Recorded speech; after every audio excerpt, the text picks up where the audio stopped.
கோபி. ம். ஒரு ஒரு ஒரு ஒரு ஒரு மனிதன் வந்து பாதிக்கப்படுறதுக்கும், ஒரு நாய் பாதிக்கப்படுறதுக்கும் வித்தியாசம் இல்லையா? வித்தியாசம் இருக்கு. அதான் பாக்கியராஜ் சார் அழகா ஒரு டயலாக் இருப்பாரு. செத்த நாய் மேல எத்தனை லாரி ஏறுனா என்ன அப்படின்னு இருப்பாரு. இல்லையா? மனுஷன் மேல அப்படி ஏத்திட்டு போ சொல்ற பேச்சு ஆமா, பண்ணுவாங்களா? ஆமா. மனிதன்றது ஒரு உயிருங்க. ம். நாய் ஒரு உயிர் உனக்கு. ம். எனக்கும் தான் உயிரு. ஆனா அதுக்காக என்ன பண்ண முடியும்? ம். நீ அதுக்கு ஒரு வேட்டை இன்ஸ்டிங்க்ட் இருக்குல்ல சார். அது நம்ப நாய்கள வந்து வேட்டையாடுற மிருகமா நம்ம பழக்கி விட்டுட்டோம். ஆமா. ஆனா இன்னைக்கு வந்து அது நம்மளுக்கு அகைன்ஸ்டா திரும்பும்போது அப்ப அதுக்கான நம்ம அதுக்கான ஸ்டெப்ஸ் எடுத்து தானே ஆகணும்.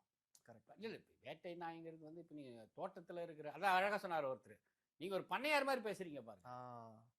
நீ ஏன் மேட்டுக்குடி. வர? அப்ப தொரத்த தான் செய்யனா? நீ அது ஒரு மேட்டுக்குடி பண்ணையார் பண்ண. ஒரு பணக்கார புத்தியில தானே பேசுற நீ. ஏ? ம்.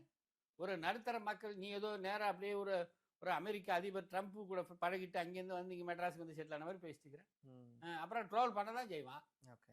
ஆ ஓகே. போட்டு உனக்கு இது பண்ண தான் செய்வான்.